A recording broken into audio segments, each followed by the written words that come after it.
Okay, Darryl, I'd just like to flash back to when you became aware that you had been accused of stealing Clive's will. I know you felt it was a complete abomination. In your own words, how did you find out that you had been actually accused of stealing Clive's will? About a month later, after Clive's demise, a few days after Australia Day, my son Matthew rang me, and he was told by his cousin, Jordan Hamer. And what did you think and feel at the time? Well, I think I was quite angry, and I'd only recently discovered that it was even missing. Certainly didn't know. I believe at least a fortnight after Clive died that it was missing, but apparently it was propagated by my sisters at the wake. Yeah.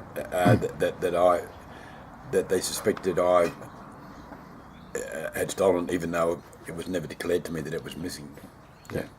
Well, I was the one that came over and interviewed you because I was pretty keen to find out who'd actually removed the will, because I believe Clive had changed the will, and it was quite possible that Jennifer may or may not have been excluded in her power or attorneyship or whatever.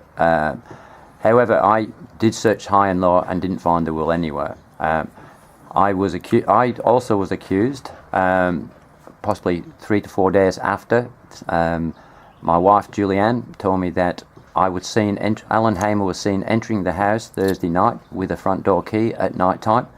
I asked Julianne who had told her that, and she said, well, the neighbour had actually seen me, and I was a bit perplexed, and I believe that I asked Julie who started this rumour, and I believe then Julie rang you. Is that correct, Darryl?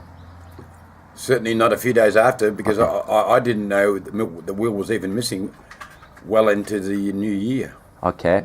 Well, you didn't find out the will was missing until Australia Day. I believe is that correct? I can't remember.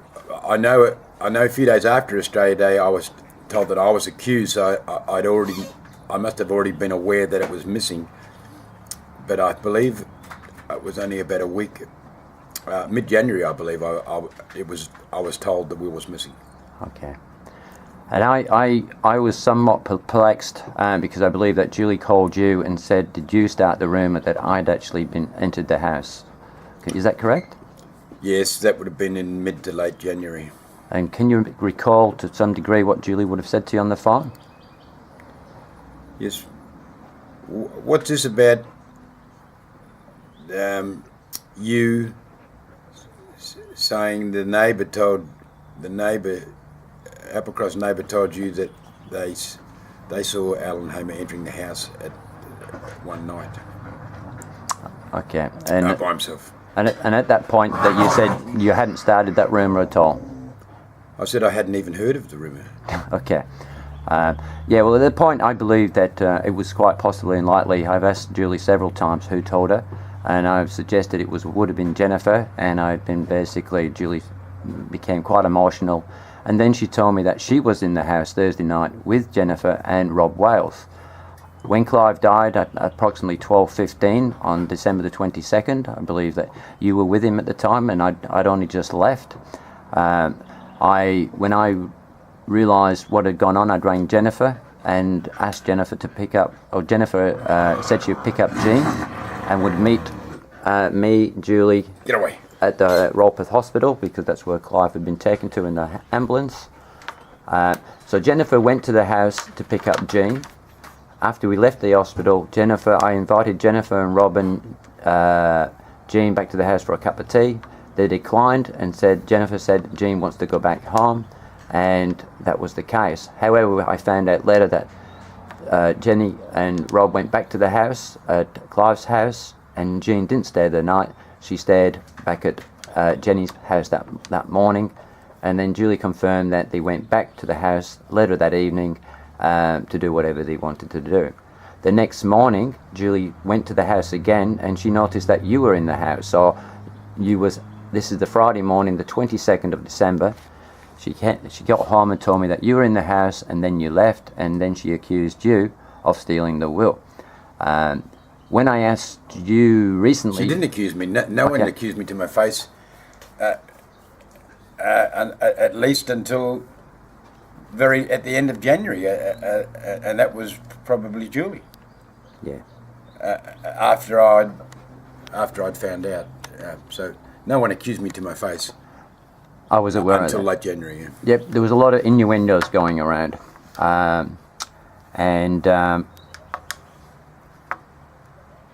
Yeah, but when I asked you, how did you get into the house that Friday morning? Because I was aware there was only 2 sets of keys. Jennifer had one and Julie had one. So I had access to a key and Rob Wells had access to a key. I asked you, how did you get into the house that Friday morning? Because Julie said when she got there, you were already there and in the house. Can you remember what you told me when I asked you that question? Well, Mum was already there at the very least, and I think perhaps even, I believe Jenny, and I know at one stage Terry was there as well. All of us except for Alan Stokes.